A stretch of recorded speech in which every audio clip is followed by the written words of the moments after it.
solo una vida que pronto pasará, y solo lo que hice por Dios permanecerá. Tengo solo una vida que pronto pasará, y solo lo que hice por Dios permanecerá.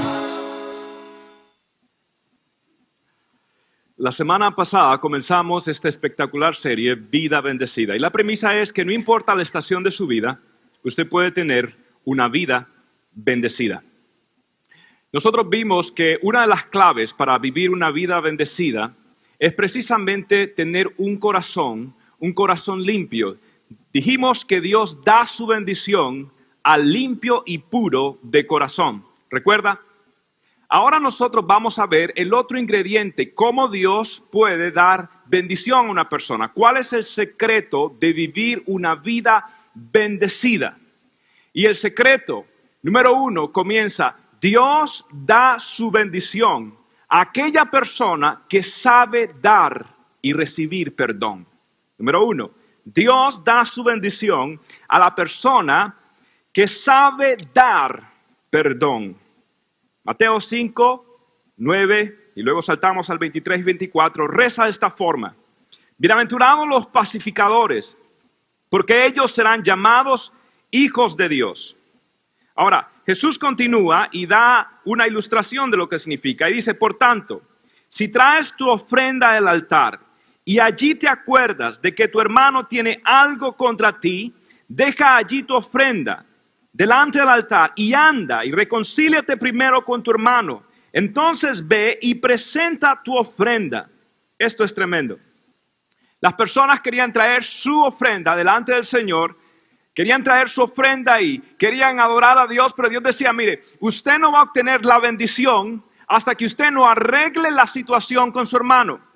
Usted no puede obtener algunas cosas de Dios hasta que no arregle las situaciones horizontales. Va usted a tener un problema vertical. No puede usted tener la bendición de Dios hasta que usted no camine en perdón, hasta que usted no haga la paz. Será hijos de Dios, serán llamados hijos de Dios, porque las personas que dan perdón y buscan reconciliación reflejan una de las características más grandes de un Dios que anhela reconciliar al mundo consigo mismo. Ahora, si hay una persona en la Biblia que ilustra esto de una manera magnánime, es precisamente José. La vez pasada, en la prédica anterior, dejamos a José ¿dónde? ¿Dónde quedó José en la última prédica? ¿Quedó dónde? En la cárcel. Quedó en la cárcel. Ahora, José es alguien que para mí es una de mis historias favoritas, realmente. Ahora, le pregunto, ¿José hizo algún milagro en la Biblia? ¿Hizo algún milagro? ¿Sanó a algún enfermo? ¿O partió algún mar? ¿O hizo que descendiese fuego del cielo? ¿Hizo algún milagro José? No. Ahora, ¿José profetizó algo en su vida? ¿Profetizó algo realmente? ¿Es conocido como un profeta José en la Biblia? No. ¿Qué hizo José grande entonces? ¿Qué hizo José grande? Lo que hizo grande a José es que aprendió a depender totalmente de la soberanía de Dios. Aprendió a que Dios está en control de todas las cosas y esperó en Jehová. Dios lo recompensó. Es una persona que aprendió a dar perdón porque estaba seguro de que él no dependía de ninguna estación, sino de la bendición de Dios en su vida. Y allí lo dejamos, en la cárcel, traicionado, abandonado, una persona que está completamente sin ningún tipo de recursos. Ahora, cuando él está en la prisión, momentos muy duros, entran dos personajes casi que no sé, de una fábula, porque estos personajes son muy coloridos en la Biblia. Entra copero y panadero, los metieron a la cárcel, copero y panadero. No sé qué habrá pasado con el copero, de pronto resbaló o echó demasiado vino y se le manchó. No sé qué habrá pasado, o no sé si el panadero estaba haciendo la masa del pan, se le cayó un jalapeño. Algo sucedió, la cuestión que terminaron en la cárcel. Y allí están estos dos pintorescos personajes y ambos tienen un sueño. José interpreta la experiencia del primero y básicamente en resumen, José dice esto: miren, el sueño es este: copero, usted va a volver a servir. Y usted panadero, se lo van a servir. Usted no hay esperanza. Aún tuvo integridad. Ahora, lo interesante de esto es que cuando José llega a hablar con ellos, les dice, ¿por qué estáis tristes? ¿Por qué estáis cabizbajos? O sea, wow. ¿Qué quiere decir? Si José tenía más tiempo que ellos en la prisión. ¿Qué quiere decir? ¿José estaba triste? Pero José había sido injustamente acusado. José había estado allí en la prisión más que ellos. ¿Estaba triste José según esa pequeña frase? Esa pregunta. No, José estaba ¿cómo? Bien. José tenía como una actitud muy buena. No estaba negativo, no estaba como este hombre que su esposa dice, vamos a la iglesia el domingo, es hora de ir a la iglesia, vamos. El hombre, no quiero ir a la iglesia. Y él le dijo, vamos, que tú eres el pastor. Yo no tengo ese problema. Pero es una actitud, es como Hudson Taylor cuando estaba en la China y no tenía ningún recurso, pero él escribió en su diario, tengo 25 centavos y todo el repertorio de las promesas de un Dios fiel y verdadero. Usted tiene las promesas de Dios y por eso tiene y puede tener una actitud positiva. Ahora, ¿sabe qué dice la Biblia? José cometió un error. José le dice al copero, mira, cuando te restituyan, yo quiero que te acuerdes de mí. Hazme la palanca, hazme el favorcito, ábreme la puerta, por favor. Aquí entre nos, José sabe qué hizo. José intentó hacer la voluntad de Dios en una forma astuta. Y la lección aquí es que la voluntad de Dios se hace a la manera de Dios. Dios no necesita su ayuda. Dios puede hacerlo y solventarse bien. Lo ha hecho por los siglos de los siglos y lo hará. Así que no podemos nosotros manipular. José dijo, hey, dame una ayudita, por favor. Trata de que yo pueda tener gracia con Faraón. ¿Y qué sucedió? La Biblia dice que pasaron 2 largos años. ¿Y qué hizo el copero con José? Se olvidó de José. Se olvidó 2 largos, tediosos, lúbregues, horripilantes, paupérrimos y todos los adjetivos que pudiera usar. Para José estaba allí 2 años. ¿Sabe qué sucedió en 2 años? ¿Sabe qué sucedió? Nada. Por eso la Biblia dice nada al respecto. Y pasaron 2 años. ¿Qué habrá pasado durante esos 2 años?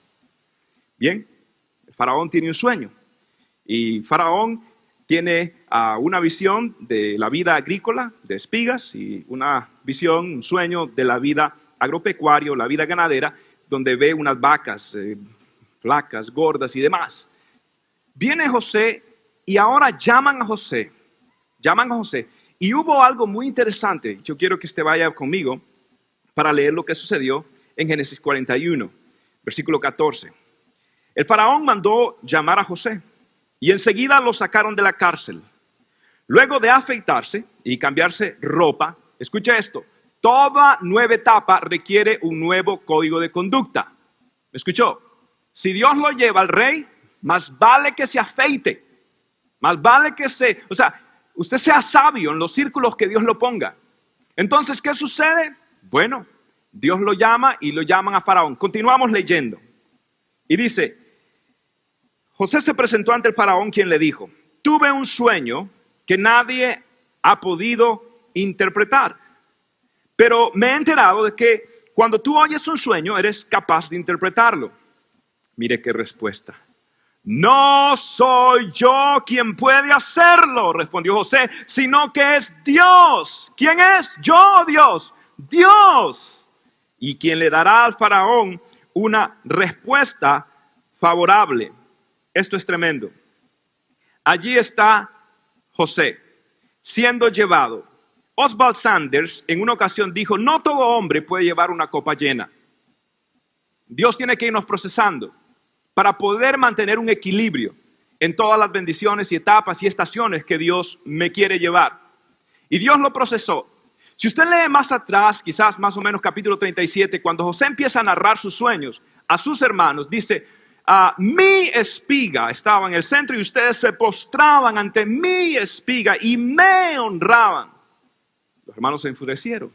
Y dice, y después, no entendió José que no iba muy bien esa autopromoción. Entonces, ¿qué hizo? Después les contó otro sueño y las estrellas y el sol y la luna se postraban ante mí. Usó siempre 3 veces, hizo inferencia a sí mismo a mí, a mí. Ahora, cuando ahora entra delante de Faraón, ¿quién es el que está hablando? ¿Cuál es el pronombre que más está utilizando? ¿Quién es? ¿Mí? No, Dios. Dios es el que da los sueños. Dios es el que lo interpreta. Usted ve, hubo un cambio allí. En esos 2 años, Dios empezó a procesar. En el Salmo 119, la Biblia dice, bueno me es haber sido humillado para que aprenda tus mandamientos.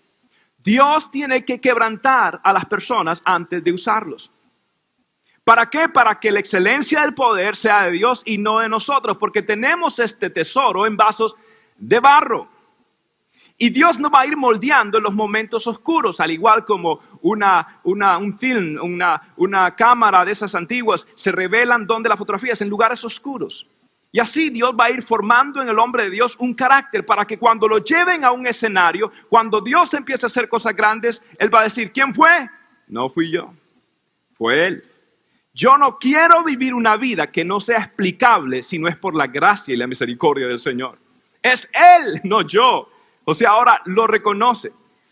Lo honran y le dan un anillo y le ponen la típica cadena de oro de los egipcios y hacen cosas grandes, los sueños de Dios se cumplen. Pero usted ve, allí José no dijo, ahora, nómbreme a mí gobernador. No.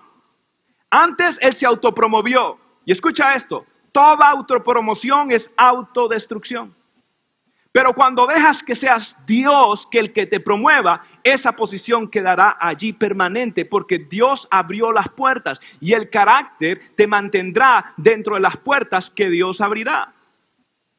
Pero Dios tiene que ir procesándote en esos momentos privados para que tú puedas darle y rendirle gloria a Dios. Ahora, es interesante que a José le cambian el nombre. Y el nombre que le ponen es Safnat Paneah. Safnat Paneah. Esto es interesante. ¿Por qué? Porque esto significa dador de la vida. Otra traducción sería salvador del mundo. Ahora, usted sabe que entre José y Jesús hay una analogía tremenda. ¿Por qué? José fue vendido con 20 monedas ¿de qué? De plata. Jesús, ¿cuántas monedas fue vendido? 30. A José lo pusieron entre malhechores. Jesús murió crucificado entre malhechores. ¿Qué sucedió? Lo llevaron a Egipto cuando era joven. A Jesús lo llevaron a Egipto cuando era niño. A José lo humillaron, pero luego fue exaltado. Jesús también fue humillado y fue exaltado hasta lo sumo. A José lo llevaron y se convirtió en gobernador de Egipto. Jesús fue exaltado y tiene el gobierno de todos los universos y los siglos de los siglos. Y José alimentó a sus hermanos y les dio salvación del hambre. Jesús nos dio salvación eterna y ahora todo el mundo proclama su nombre como Rey de Reyes y Señor de Señores. Hay una similitud tremenda. Y es que es precisamente el carácter que quiere Dios formar. ¿Cuál es la agenda de Dios en mi vida? Que Cristo sea formado en mí. Que yo no solamente pueda ser cristiano, y vayan a entenderme bien por favor, sino cristificarme. O sea, que yo pueda emular a Cristo, que pueda metabolizar su palabra y sus actitudes, sus pensamientos sean mis pensamientos, sus actitudes sean mis actitudes. Y cuando la gente vea, diga definitivamente que no vive más él, sino Cristo vive en él. Y toda su experiencia de vida es a través de la perspectiva y de los lentes de la palabra del Señor. Todo lo interpreta a través de la palabra del Señor. Y ese es el objetivo. Ahora, para que esto suceda, hay un proceso bien tremendo. José se casa y tiene 2 niños. Y a ellos les ponen nombres interesantes. El primero es Manasés. Manasés significa Dios me hizo olvidar. El segundo es precisamente Efraín, que significa Dios me hizo fructificar. Esto es tremendo. José le pone nombres a sus hijos que reflejan, yo creo, 2 hijos, 2 nombres y posiblemente reflejen lo que sucedieron esos 2 años de silencio. Dios me hizo olvidar. Y luego dice, Dios me hizo multiplicar, fructificar. Una pequeña observación. Tú nunca podrás fructificar hasta que no aprendas a perdonar. Una una vida de perdón es una vida libre. Una vida de condena, una vida de culpa es una vida atada que nunca podrá ser, aunque usted diga, yo he tenido el éxito que sea, déjeme decirle, Dios quiere darle mucho más éxito, pero lo quiere libre. Ahora, el proceso primero es olvidar, perdonar, y a Dios le corresponde el multiplicar, el fructificar. Y allí muchos de nosotros estamos pasando, y usted puede, no importa todas las prisiones, todas las circunstancias de su vida, usted puede decir, Dios me maneció. Sí, me maneció, Dios me dio un Manasés, me hizo olvidar. ¿Y qué? Son términos que estoy inventando. Dios me efrainó, Dios santo. Me efrainó, sí, eso suena como una dentadura o algo así, no, pero no es. Es Dios me hizo multiplicar. Y el término multiplicar es superlativo y es también plural. O sea, Dios lo hace súper y duper, como dice, me dijo abundantemente. Dios me quiere bendecir abundantemente. Ahora, la cámara del Espíritu Santo está enfocada en José y de pronto el lente de esa cámara salta y va a las tierras pedregosas, rústicas y áridas de Canaán. Y ahora vemos lo que está pasando detrás del telón en la otra escena, precisamente con los hermanos de José. La palabra del Señor dice que el hambre empezó a, sacudir esa tierra y los hermanos y Jacob, todos sucumbieron también ante esa necesidad, se dieron cuenta que había un Señor allá en Egipto que proveía y que tenía abundancia. ¿Qué hicieron? Hicieron caravana, fueron allá.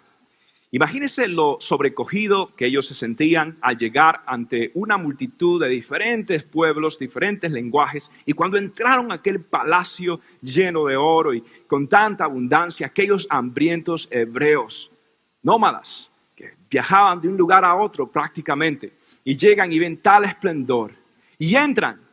La Biblia dice que cuando José empezó de pronto a examinarlos, a observarlos, barba, los egipcios pues se rasuraban y todos estos eran malolientes y la forma de vestir, y empezaron a hablar en arameo, empezaron a hablar lenguaje.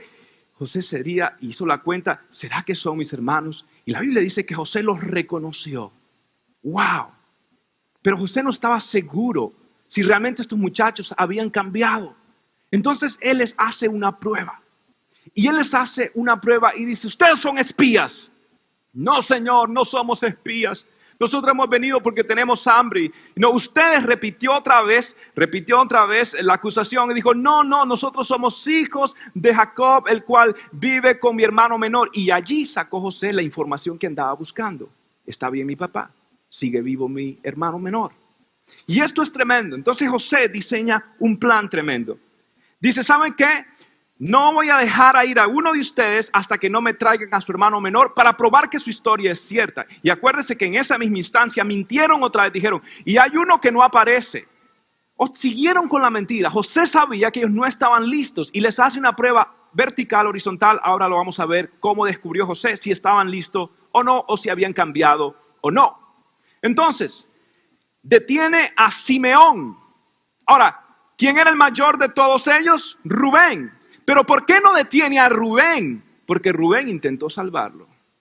Entonces retiene a Simeón, el cual es el segundo en edad, de hecho, en responsabilidad. Es interesante, José tiene un plan genial para descubrir esta trama de traición y a ver si había arrepentimiento. Bien, los detienen y hace algo. José les da comida, les pone más y les da el dinero y se regresan ellos. Cuando ellos están de camino descubren que tenían el dinero y bueno, hay un proceso grande. Jacob dijo, yo no voy a enviar a mi hijo Benjamín a Egipto. No lo voy a hacer. Pero el hambre, la economía del estómago empezó a escasear y dijo, ok, voy a ceder.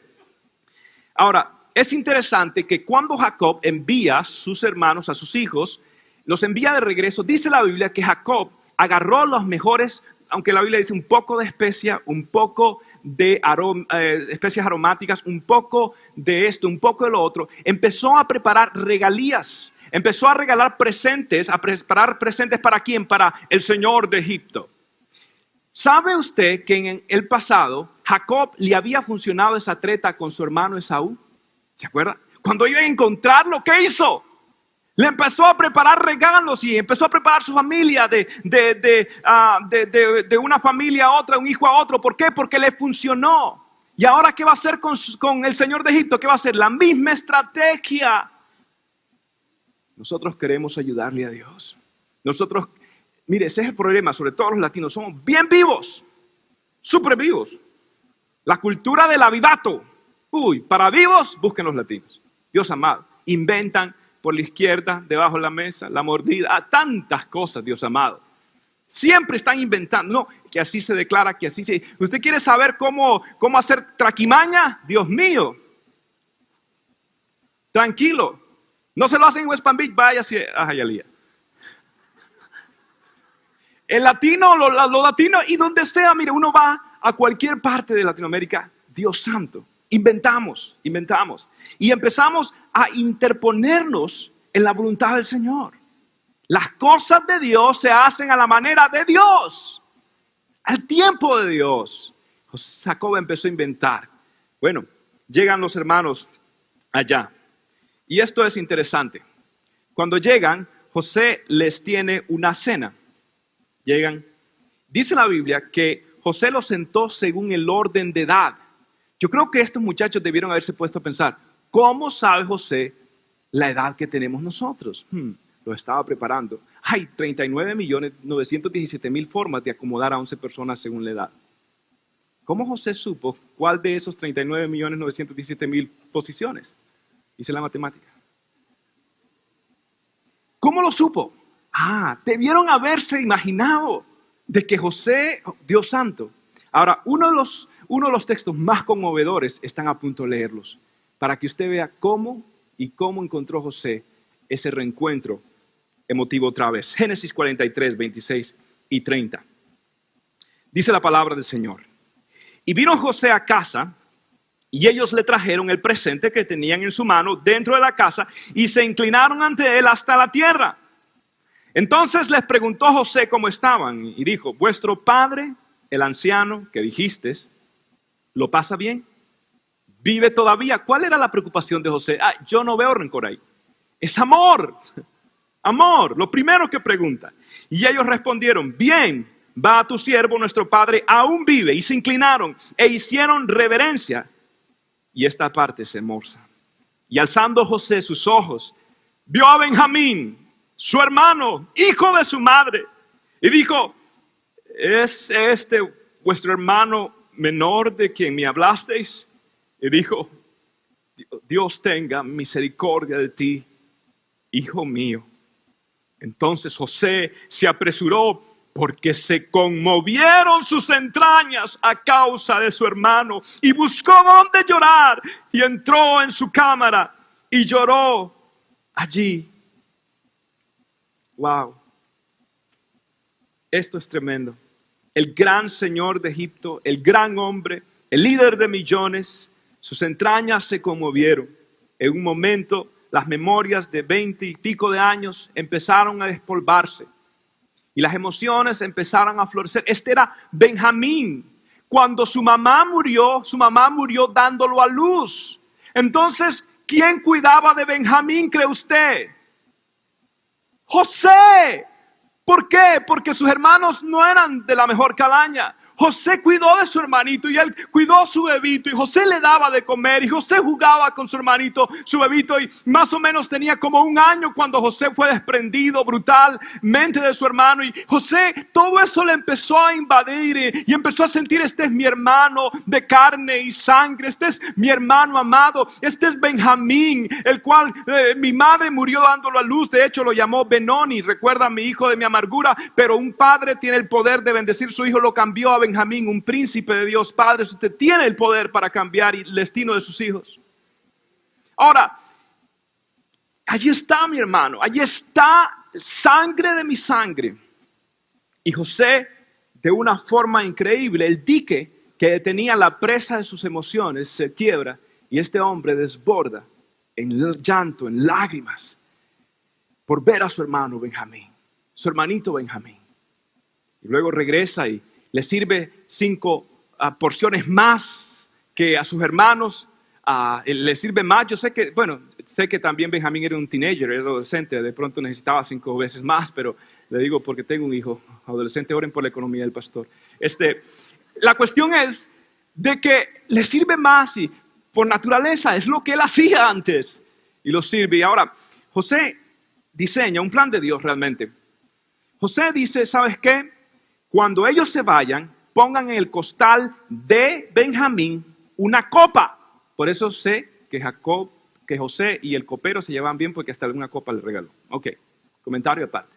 Le regalan la copa, bueno, le ponen la copa. Cuando ellos se van, uno de los capataces los persigue a estos hermanos y descubren que ustedes robaron la copa de mi amo. Era una trampa. Y dijeron, no, nosotros no hemos robado la copa de nuestro amo. Y quien se encuentre en este momento, pues que muera y nosotros seremos tu esclavo. ¿Y en quién creen ustedes que estaba la copa? ¿En el saco de quién? De Benjamín. ¡Wow! Y allí empieza Judá a interceder delante de José por su hermano. Mire, ¿quiere usted un modelo de intercesión bíblica? Esto es, como decía Martín Lutero, si yo pudiese interceder como Judá intercedió por Benjamín, oh Dios, yo sería un gran héroe de la fe entonces. Porque una manera de interceder es tremenda. Ahora, aquí es donde Dios empieza a tener las intersecciones y a cerrar capítulos en la vida de las personas. ¿Quiere usted ver cómo se desenvuelve este drama? Génesis capítulo 44. 13 y 16. Al ver esto, los hermanos de José, o sea, que encontraron la copa en Benjamín, se rasgaron las vestiduras en señal de duelo. Y luego de cargar sus asnos, volvieron a la ciudad. Todavía estaba José en su casa cuando llegaron Judá y sus hermanos. Entonces se postraron rostro en tierra y José les dijo, ¿qué manera de portarse es esta? ¿Acaso no saben que un hombre como yo pueda adivinar? No sabemos qué decirte, mi señor. Mira, allí es cuando hay un arrepentimiento verdadero. No sabemos qué decirte, mi señor, contestó Judá. No hay excusa que valga.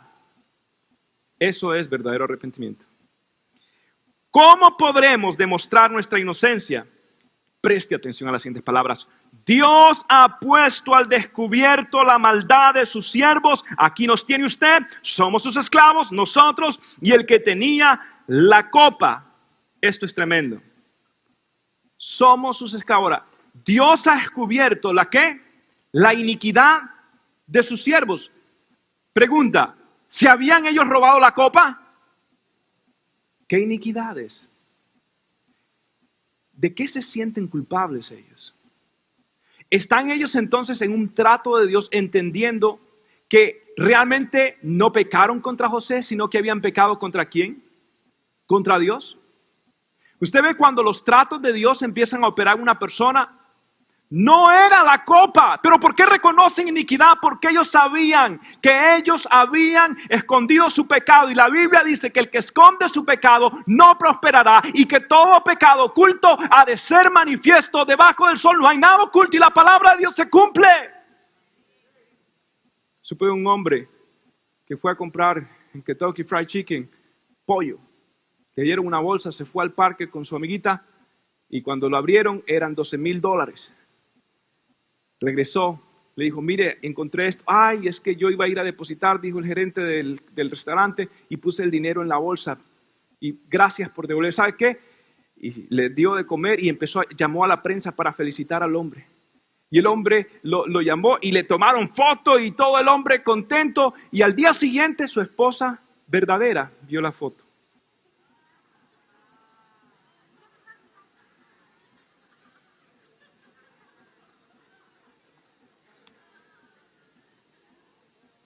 No hay pecado oculto. Dios sabe cómo cobrárselas. Oh, usted no se preocupe. Oh, tus pecados te encontrarán y te hallarán. Por lo tanto, oh pastor, entonces yo he cometido un montón de pecados. No, confiéseselos a Dios. Todo pecado oculto. Oculto. Todos hemos pecado. Pero usted ha confesado delante de Dios. Oculto. Manifiéstelo. Confiéselo. Dios le perdonará. Ahora, aquí está el drama de dramas. Aquí viene José, por fin, le hace la prueba. La vertical fue, ¿se dan cuenta ustedes, mis amados hermanos, que ustedes pecaron no contra mí, sino contra Dios? Y ellos dicen, sí, pecamos contra quién. La iniquidad, Dios ha revelado, ha mostrado la iniquidad. Entonces, reconocieron la parte vertical, ¿sí o no? Ahora viene la horizontal. Ahora dice José, no, insiste. 2 veces insistió José y las 2 veces le resultaron muy bien estas insistencias. Le dice, no, se queda Benjamín. ¿Sabe qué dijo Judá? No. ¿Cómo yo voy a permitir que mi padre pase ese dolor? Judá había actuado egoístamente antes. Él fue el del trama, ¿recuerdan? El que habló para vender a José. Y ahora tenía que, por sus labios, interceder por su hermano Benjamín. Dios es perfecto. De Dios no se escapa nadie.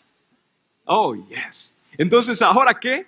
Ahora está intercediendo. Entonces, ahora dice José, ya vi que reconocieron su pecado y ahora vi que ya no están pensando egoístamente, sino que están poniendo el interés de mi hermano y de mi padre por encima de ellos. Es hora de desenlazar todo esto. No está en sus pantallas, pero si usted va conmigo a Génesis 45, ve usted este drama increíble. Versículo 1, y vamos a leer hasta el versículo 7 posiblemente. ¿Cómo se desenvuelve? Ya José sabía, sí, están listos. Aquí es hora de revelar. Versículo 1, capítulo 45 de Génesis, versión Nueva Internacional. Dice, José ya no pudo controlarse delante de sus servidores, así que ordenó que salgan todos de mi presencia, y ninguno de ellos quedó con él. Cuando se dio a conocer a sus hermanos, comenzó a llorar tan fuerte que los egipcios se enteraron, y la noticia llegó hasta la casa de Faraón. Yo soy José, les declaró a sus hermanos, vive todavía mi padre. Pero ellos estaban tan pasmados que no atinaban a contestarle. No obstante, José insistió, acérquense. Cuando ellos se acercaron, él añadió, Aan y Yosef, yo soy José, el hermano de ustedes, a quien vendieron a Egipto. Pero ahora, por favor, no se aflijan más ni se reprochen el haberme vendido, pues en realidad fue Dios que me mandó delante de ustedes para salvar vida. Desde hace 2 años la región está sufriendo de hambre y todavía faltan 5 años más en la que no habrá siembras ni cosechas. Por eso Dios me envió delante de ustedes para salvarles la vida de manera extraordinaria y de ese modo asegurarles descendencia sobre la tierra. ¡Wow! Maravilloso. ¿Qué sucedió? 2 principios y con esto cerramos. Pastor, ¿cómo yo puedo hacer? ¿Cuál es el secreto para vivir una vida de perdón? Para vivir una vida libre de culpa. Número 2. Mire, es más fácil perdonar cuando las injusticias sociológicas se interpretan con las verdades teológicas. ¿Me oyó? Es más fácil perdonar cuando las injusticias sociológicas se interpretan con la verdad teológica. ¿Le explico?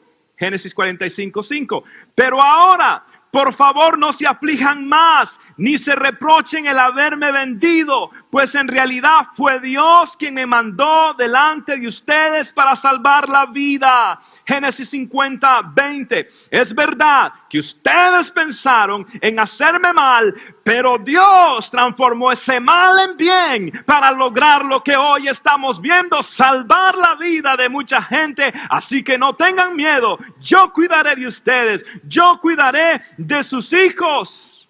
¡Wow! Ninguna injusticia humana se escapa del poder redentor de Dios. Permita que su teología eclipse sus emociones.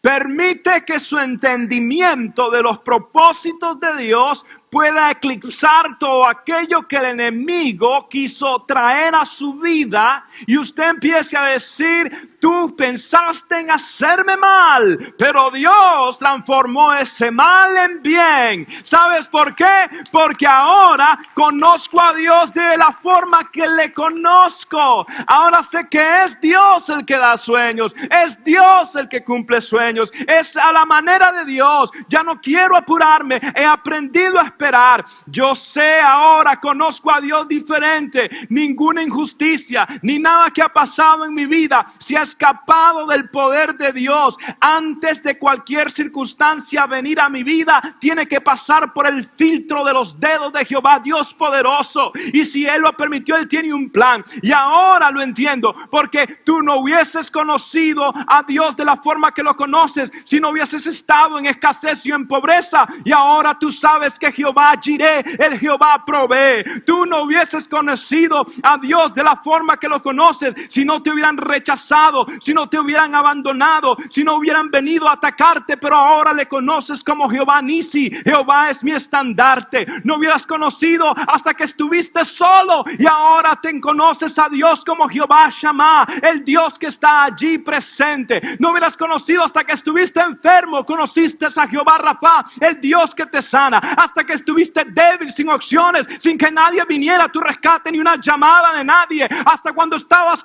mirando la pared fría de un hospital, sintiéndote abandonado, allí conociste en tu impotencia a Jehová el Shaddai, el Dios todopoderoso. Es hora de decir: Dios, lo que el enemigo quiso para mal, Dios lo transformó en bien. Oh, gloria. Algunos de ustedes han cometido el error, como yo, de desasociar las circunstancias de mi vida del plan soberano de Dios en mi vida.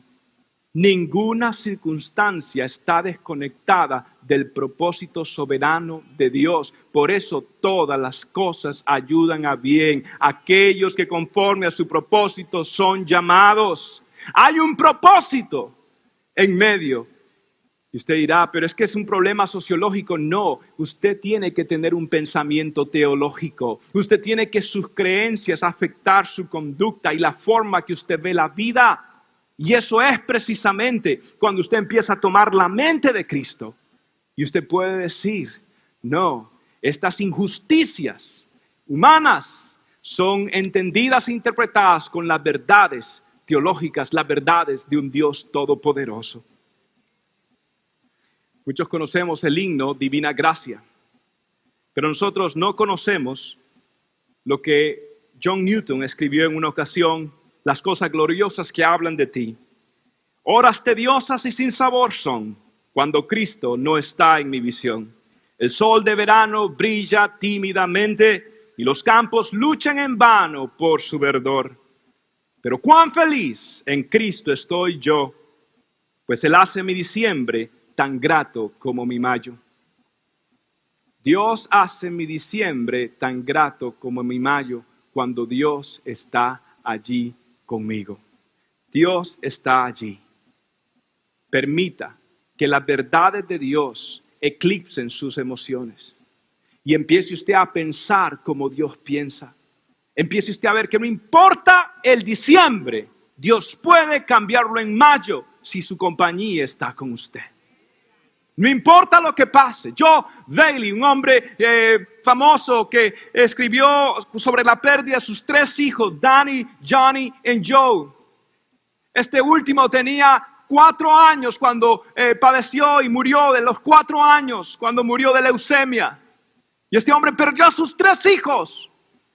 Y le escribió acerca de esto, que una vez estaba él en un diciembre, estaba que él no podía, él no aguantaba más, no quería, no había salido de su casa, no quería saber de nadie, pero un día decidió por lo menos ir a la correspondencia. Él era un hombre que le fascinaba el verde, la jardinería, pero todo ese luto más esa nieve, ese hombre estaba completamente angustiado, pero decidió salir para salir un poco de la monotonía y fue a la caja de correo. Y allí encontró varios sobres y encontró un catálogo. Y en el catálogo habían muestras de semillas. Y en la contraportada estaban matas hermosas, flores hermosas que salían de esa semilla. Mientras él caminaba, él empezó a sentir la voz de Dios que le dijo: Joe, aún en tu invierno, mis promesas son semillas y algún día van a germinar y dar fruto para gloria de mi nombre yo. No importa qué diciembre, qué invierno tú te encuentres, hay unas promesas y semillas de Dios en tu vida y la palabra de Dios va a germinar y dar fruto en abundancia, porque ninguna de sus palabras caen a tierra, cumplirán el propósito para el cual las envió. Son palabras y promesas, fiel es el que lo prometió, el cual también lo hará. Dios amado, crea, confíe. Dios hará de su diciembre tan grato como mayo si su compañía está con usted. Segundo punto que aprendemos es que la falta de perdón no es un problema personal, mi amado, es un problema espiritual. Génesis 50, 19 reza: no tengan miedo, les contestó José. ¿Puedo acaso tomar el lugar de Dios? Wow. Esto es sabio. ¿Por qué José pudo perdonar a sus hermanos? ¿Por qué José pudo perdonar a sus hermanos? Ahí está el secreto. ¿Puedo yo acaso estar en el lugar de Dios? Philip Yancey habla que en una convención donde vinieron varios grupos religiosos, musulmanes, judíos y cristianos, para buscar reconciliación, se tornó realmente en un gran debate. Los judíos dijeron: pero ustedes, los musulmanes, han hecho tantas cosas malas. Y los musulmanes dijeron: pero ustedes, cristianos, en las cruzadas y todo lo que hicieron. Y empezaron a quejarse. Los judíos: ustedes nos han aterrorizado por toda una vida, los musulmanes. Y se tornó algo tremendo. Entonces, Philip Yancey empezó a hablar del perdón. Un tema que no domina ninguna otra religión. El perdón. Y la señora judía se paró y dijo: ¿saben qué? Eso es lo que no entiendo del cristianismo. Yo quisiera ser como ustedes, pero me encuentro atrapada entre mi justicia y el perdón. Me encuentro atrapada entre mi concepto de justicia y el concepto del perdón. Muchos de nosotros no perdonamos porque somos muy justos. Pero ¿cómo es posible? ¿Cómo es posible que me haya hecho esto y que le vaya bien? ¿Cómo es posible que yo tengo que perdonar a ese sinvergüenza? ¿Cómo es posible que... Es que no es justo. Correcto, perdonar no es justo. La misericordia es no darle a alguien lo que se merece. Y la gracia es darle a alguien lo que no merece. Y usted ha sido receptor de ambas. Y por lo tanto debe dar de gracia lo que recibió por gracia. Ese es el problema. Nosotros tenemos una balanza. Es que no. Y mientras más le ponga aquí, más liviano se pone su vida espiritual. Y su problema personal se convierte en un problema espiritual. ¿Por qué? Porque es muy justo. No puede ser, no debe ser. Recuerda cuando Pedro dijo: Señor, ¿cuántas veces perdonaré? Jesús, ¿cómo le contestó? Habían 2 siervos, a uno se le perdonó, Dios mío, 100 denarios, y el otro feliz, lo perdonó, pero había otro amigo que le debía nada más 10 o 1 denario por ahí, y este no pudo perdonar al otro. Jesús empezó a hablar de justicia, de pérdida, de ganancia. Jesús empezó a hablar diciendo: hey, este hombre dijo: me la debe, no lo voy a perdonar, me la debe. Ahora, hay un texto en la Biblia que es espeluznante. Textos que no quisiera que estuvieran en la Biblia. ¿Quiere leer uno de ellos? Prepárese. Está en Mateo 6, 12, 14 y 15. Dice así.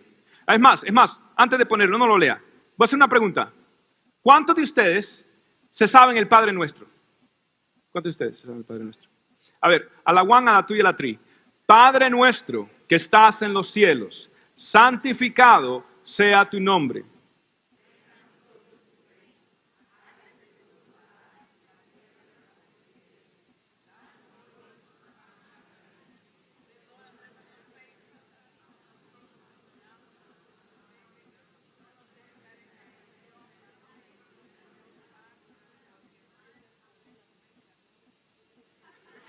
Porque tuyo es el reino, el poder y la gloria por los siglos de los siglos. Wow, muy bien. Ya sé de qué religión eran antes, así que vamos a seguir. Mateo 6, miren lo que dice. Y perdona nuestras deudas, como también nosotros perdonamos a nuestros deudores. Porque si perdonáis a los hombres sus ofensas, os perdonará también a vosotros vuestro Padre Celestial. Mas si no perdonáis a los hombres sus ofensas, tampoco vuestro Padre os perdonará. Wow. Ahí la palabra que más me asusta es ¿cómo? ¿Cómo?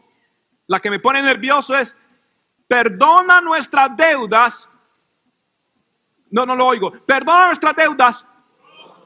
Nosotros perdonamos a nuestros deudores o ofensas a los que nos ofenden. Escuche esto. Le preguntica, ¿a cuántos de ustedes les gustaría que Dios los perdonara de la misma forma que usted perdona a las demás personas? Reitero, ¿a cuántos de ustedes les gustaría que Dios los perdonara de la misma forma que usted perdona a los demás? Eso es lo que usted está orando. Dios, perdóname a mí de la misma forma que yo perdono a fulanito de tal.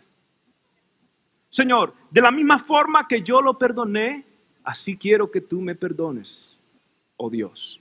Eso es lo que usted está orando. Lo había visto de esa forma. Y allí es cuando su problema personal se convierte en un problema espiritual con Dios. ¿Por qué? Porque usted está tomando el lugar de Dios. Y para perdonar usted tiene que dar un acto de fe. ¿Sabe por qué no perdona? Porque no confía en Dios.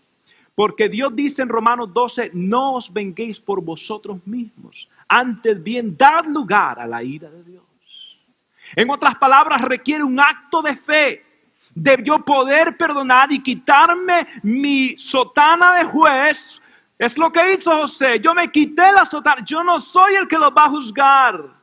Es Dios. Y yo voy a confiar en Dios y voy a dejar mi justicia, porque mi justicia es trapo de inmundicia de todas formas delante de Dios. Y voy a tomar la justicia de Dios, la gracia de Dios, y voy a extender la gracia de Dios, porque por gracia sois salvos. Y voy a dar perdón. Si no, mi problema personal se va a convertir en un problema espiritual. La hostilidad con los humanos no debe convertirse en hostilidad con Dios. Pero Dios dice, si tú tienes algo que no has perdonado, estás en enemistad conmigo, dice Dios. Conmigo. Si tienes algo que todavía lo resientes. Esa es la palabra. Resentimiento, volver a sentir aquello. Si todavía resientes cosas, tienes resentimientos, estás en enemistad conmigo, porque no confías en mí, porque estás poniéndote en el lugar de Dios. Perdona y serás libre. Perdona de corazón, no superficialmente. Perdona,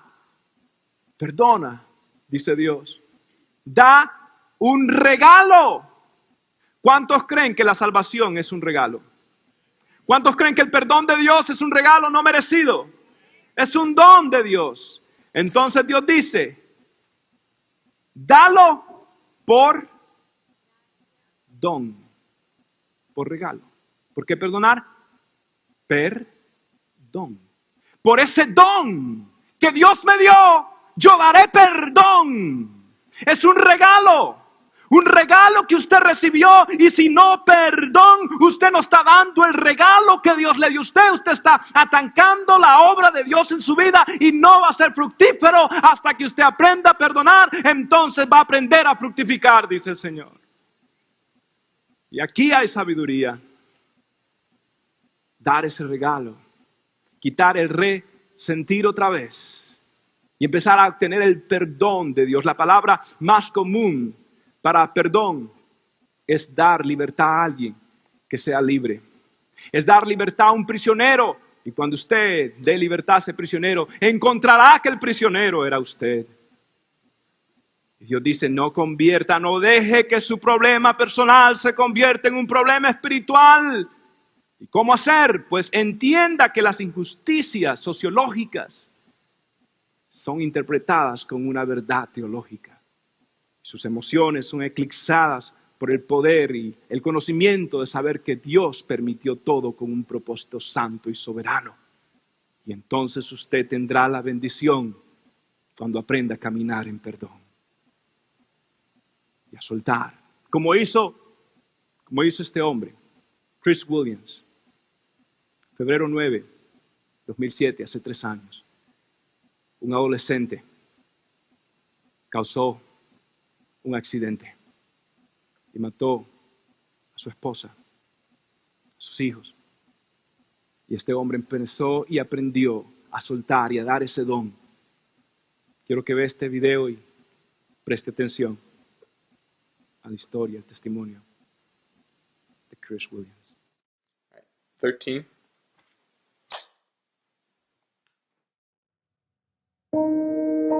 Chris Williams, ChrisWilliams. On February 9th, 2007, my family was hit by a drunk teenage driver. And killed in that accident was my wife, Michelle, who was expecting our 5th child, and then my 2nd oldest son, Benjamin, and my only daughter, Anna.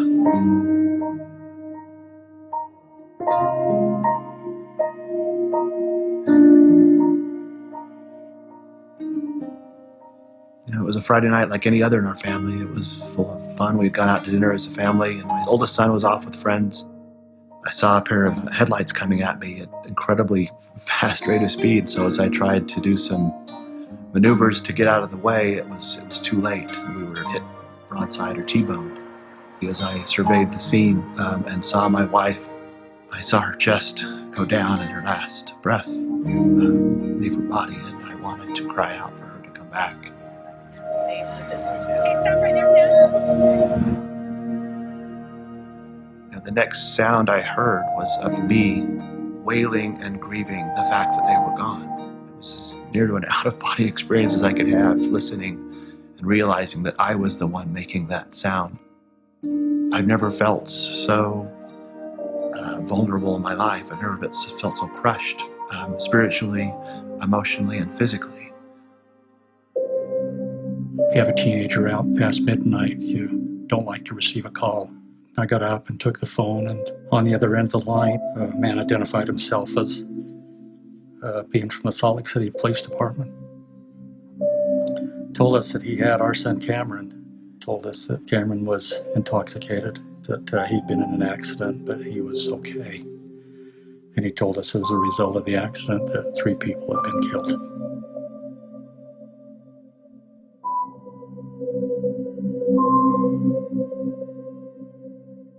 We found out that Sam was the child who had survived.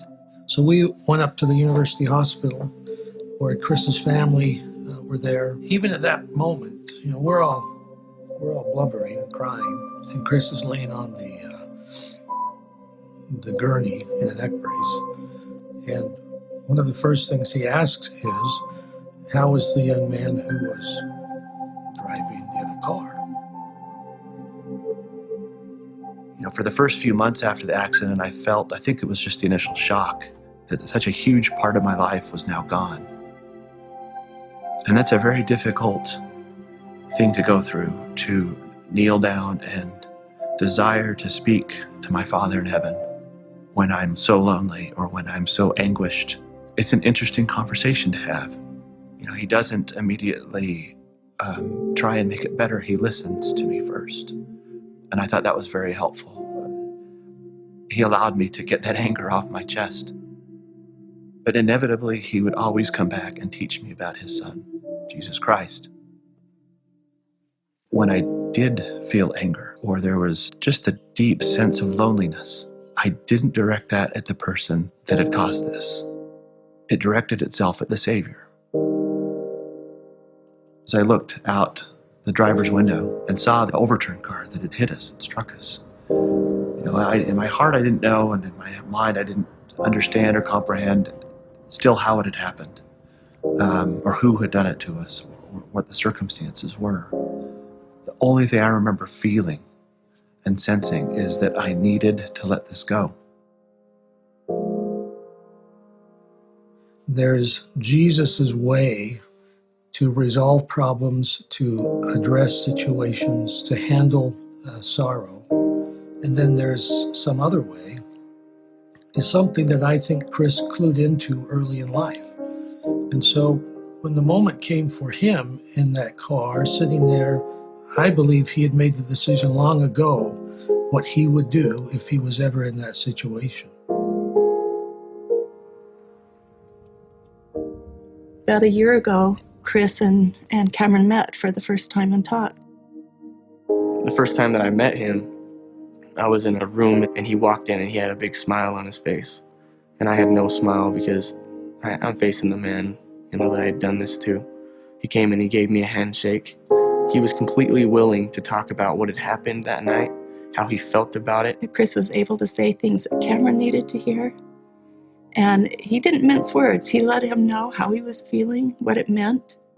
He wants me to let go of what had happened. He wants me to pick a date and forget what had happened, just move on from what had happened completely.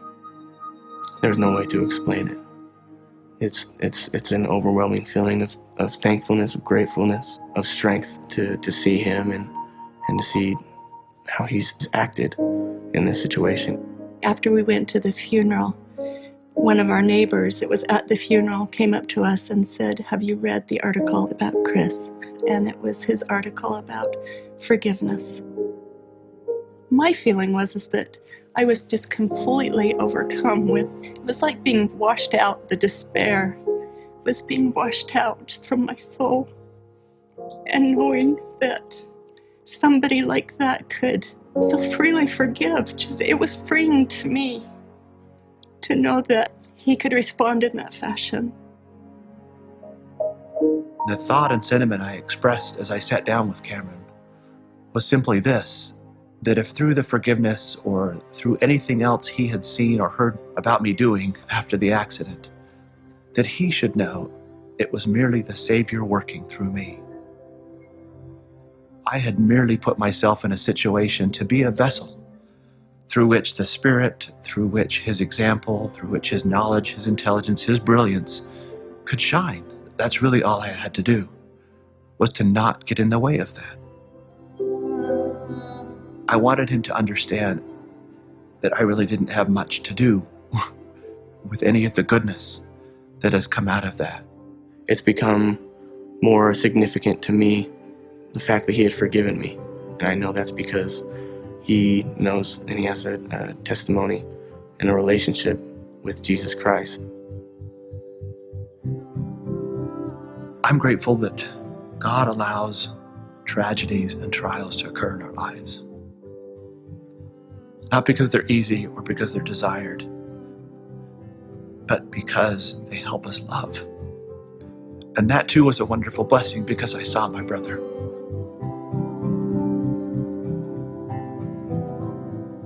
Coming to know a man of sorrow and one who is acquainted with grief, as I've now come to understand, it is really why I was sent here.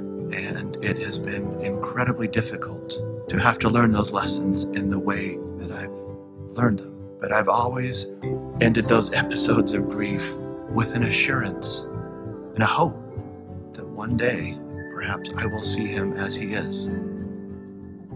One day, hopefully, I will be like him. And one day, I will be with my wife again, as well as the rest of my family. And that's what keeps me moving forward.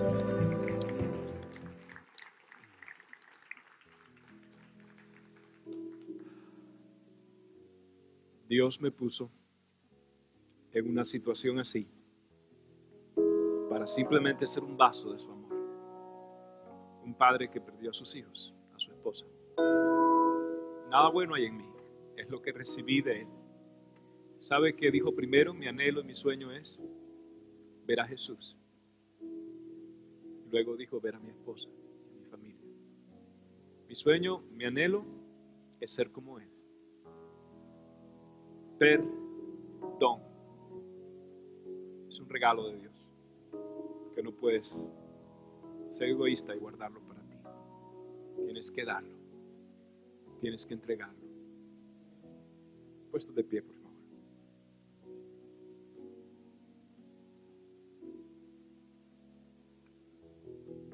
Amados, en esta noche Dios nos ha hablado y quizás hay personas acá que antes de conocer el perdón horizontal tienen que conocer el perdón vertical. Tienen que recibir primero el perdón de Dios. Hemos fallado, hemos pecado.